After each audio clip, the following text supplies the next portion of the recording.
साथियों, यह किसी से छुपा नहीं है कि भारत कई सालों से दुनिया के सबसे बड़े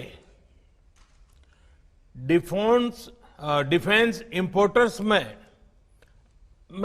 एक प्रमुख देश रहा है।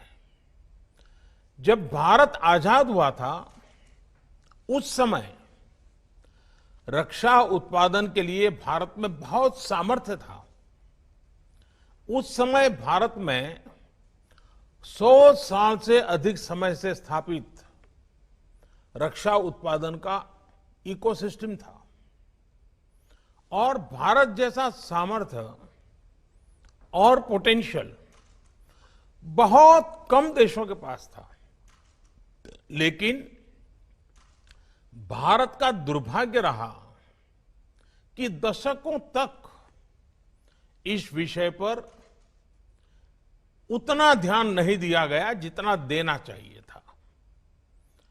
एक प्रकार से ये रूटीन एक्सरसाइज बन गया, कोई गंभीर प्रयास नहीं किए गए और हमारे बाद में शुरुआत करने वाले अनेक देश भी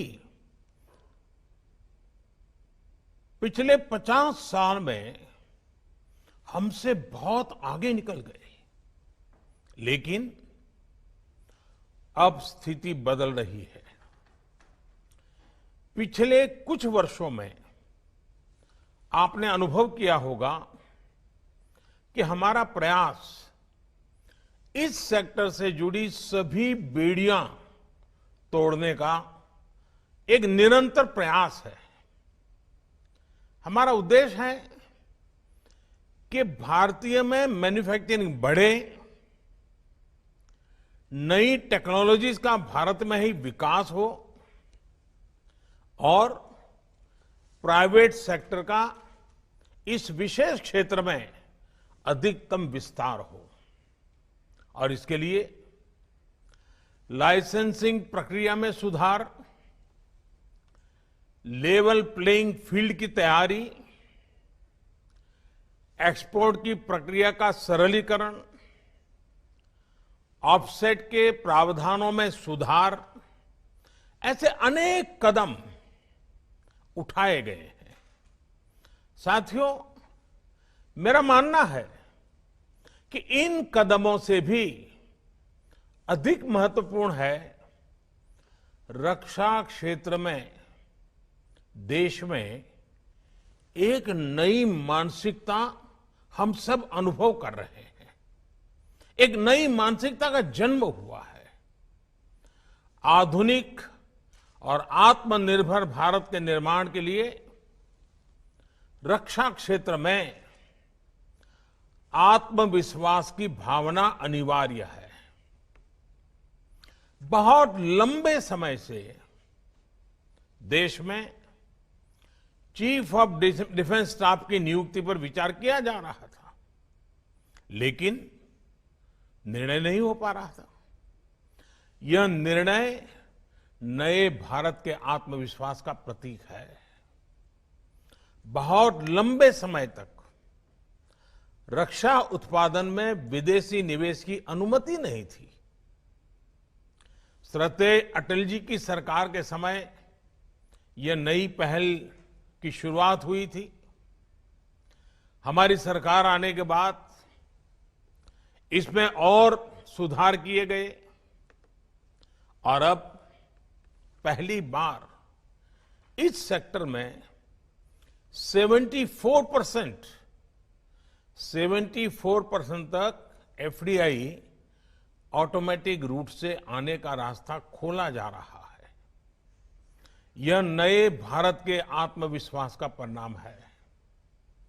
दशकों से ऑर्डिनेंस कारखानों के सरकारी विभागों की तरह ही चलाया जा रहा था।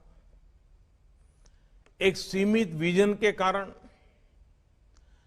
देश का नुकसान तो हुआ ही, वहां जो काम करने वाले लोग थे, जिनके पास टैलेंट थी, कमिटमेंट था, मेहनती थे, ये हमारा बहुत ही अनुभव से संपन्न हमारा जो मेहनत करने वाला श्रमिक वर्ग वहां जो है, उनका तो बहुत नुकसान हुआ। जिस सेक्टर में करोड़ों लोगों के रोजगार के अवसर बन सकते थे, उसका इकोसिस्टम बहुत ही सीमित रहा।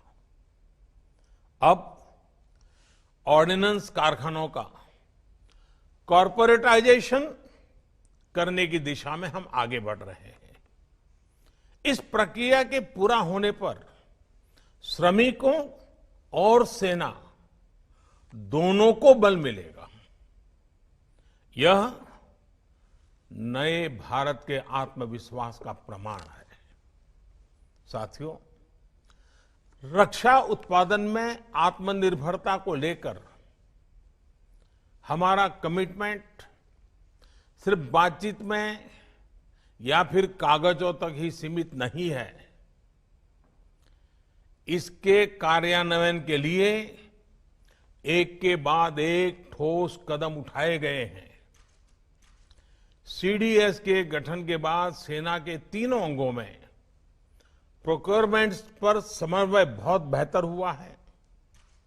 इससे डिफेंस इक्विपमेंट्स की खरीद को स्केल अप करने में मदद मिल रही है।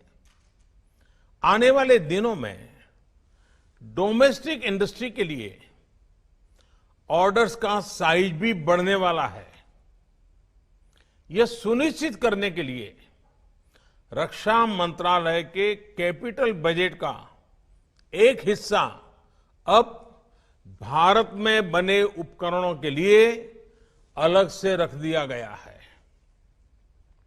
हाल में आपने देखा होगा कि 101 डिफेंस आइटम्स को पूरी तरह से घरेलू खरीद के लिए सुरक्षित कर दिया गया है। आने वाले दिनों में इस लिस्ट को और व्यापक बनाया जाएगा। इसमें और आइटम जुड़ते रहेंगे। इस लिस्ट का उद्देश्य आयात को रोकना मात्र नहीं है, बल्कि भारत में उद्योगों को प्रोत्साहित करने के लिए यह कदम उठाया गया है। इससे आप सभी साथियों को, चाहे वो प्राइवेट सेक्टर हो, पब्लिक सेक्टर हो, एमएसएमई हो, स्टार्टअप हो, सभी के लिए सरकार की भावना और भविष्य की संभावना अब आपके सामने ब्लैक एंड व्हाइट में क्लियर है। इसके साथ हम प्रोक्योरमेंट प्रक्रिया को स्पीड अप करने के लिए, टेस्टिंग की व्यवस्था को स्ट्रीमलाइन करने के लिए और क्वालिटेटिव रिक्वायरमेंट्स को रेशनलाइज करने के लिए भी लगातार काम कर रहे हैं। और मुझे खुशी है कि इन सभी प्रयासों को सेना के तीनों अंगों का बहुत ही कोऑर्डिनेटेड रूप में बहुत ही सहयोग है, एक प्रकार से प्रोएक्टिव भूमिका है। साथियों, आधुनिक उपकरणों में आत्मनिर्भरता के लिए टेक्नोलॉजी अपग्रेडेशन जरूरी है। जो उपकरण आज बन रहे हैं, उनका नेक्स्ट जनरेशन तैयार करने पर काम करना भी आवश्यक है।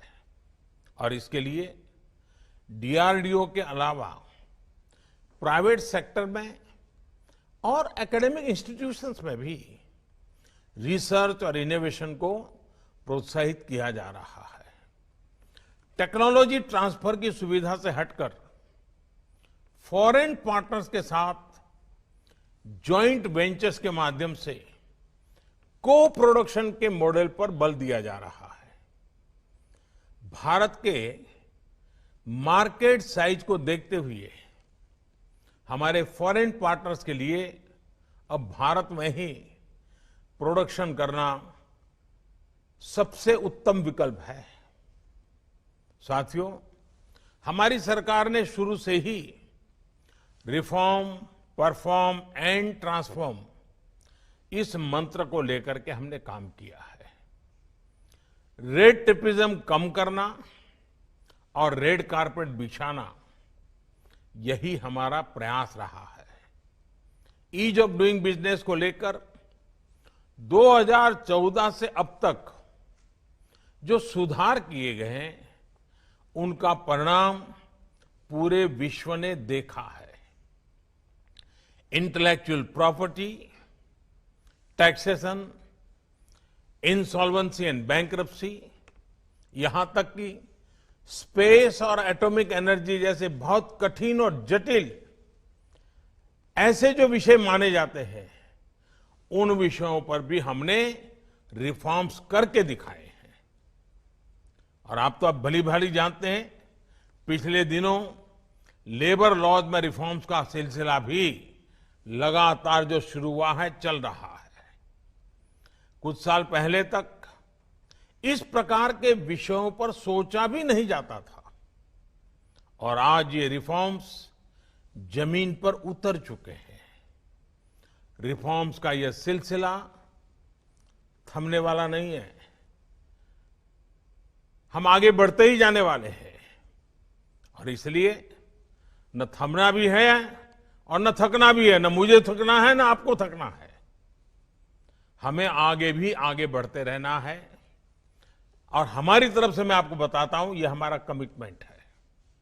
साथियों, जहां तक इंफ्रास्ट्रक्चर की बात है, जो डिफेंस कॉरिडोर पर तेजी से काम चल रहा है, उत्तर प्रदेश और तमिलनाडु सरकारों के साथ मिलकर state of the art infrastructure तैयार किया जा रहा है। इसके लिए आने वाले 5 सालों में 20,000 करोड़ रुपए के निवेश का लक्ष्य रखा गया है।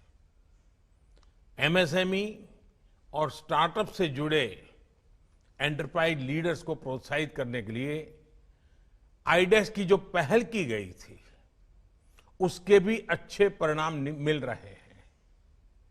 इस प्लेटफॉर्म के माध्यम से 50 से अधिक स्टार्टअप्स ने सैन्य उपयोग के लिए टेक्नोलॉजी और प्रोडक्ट्स को विकसित किया है। साथियों, मैं एक और बात आपके सामने खुले मन से रखना चाहता हूं। आत्मनिर्भर भारत का हमारा संकल्प इनवर्ड लुकिंग नहीं है। ग्लोबल इकोनॉमी को ज्यादा रेजिलिएंट, ज्यादा स्टेबल बनाने के लिए, विश्व में शांति के लिए एक सक्षम भारत का निर्माण ही इसका लक्ष्य है। यही भावना डिफेंस मैन्युफैक्चरिंग में आत्मनिर्भरता के लिए भी है। भारत में अपने कई मित्र देशों के लिए रक्षा उपकरण का एक भरोसेमंद सप्लायर बनने की क्षमता है। इससे भारत की स्ट्रेटेजिक पार्टनरशिप को और बल मिलेगा, और हिंद महासागर क्षेत्र में भारत की नेट सिक्योरिटी प्रोवाइडर की भूमिका और सुदृढ़ होगी। साथियों, सरकार के प्रयास और प्रतिबद्धता आप सभी के सामने है। अब आत्मनिर्भर भारत के संकल्प को हमें मिलकर के इसे सिद्ध करना है। चाहे प्राइवेट सेक्टर हो या पब्लिक सेक्टर हो, या फिर हमारे फॉरेन पार्टनर्स, आत्मनिर्भर भारत सभी के लिए विन विन संकल्प है। इसके लिए आपको एक बेहतर इकोसिस्टम देने के लिए हमारी सरकार प्रतिबद्ध है। यहां आपकी तरफ से जो भी सुझाव आए हैं, वे बहुत ही उपयोगी सिद्ध होने वाले हैं। और मुझे बताया गया है कि defence production and export promotion policy का ड्राफ्ट सभी स्टेक होल्डर्स के साथ साझा किया गया है। आपके फीडबैक से इस पॉलिसी को जल्द से जल्द लागू करने में मदद मिलेगी। यह भी जरूरी है कि आज का ये सेमिनार एक वन टाइम इवेंट न रहे, बल्कि आगे भी ऐसे आयोजन होते रहें। इंडस्ट्री और सरकार के बीच लगातार विचार विमर्श और फीडबैक की स्वाभाविक कल्चर बननी चाहिए। मुझे विश्वास है कि ऐसे सामूहिक प्रयासों से हमारे संकल्प सिद्ध होंगे।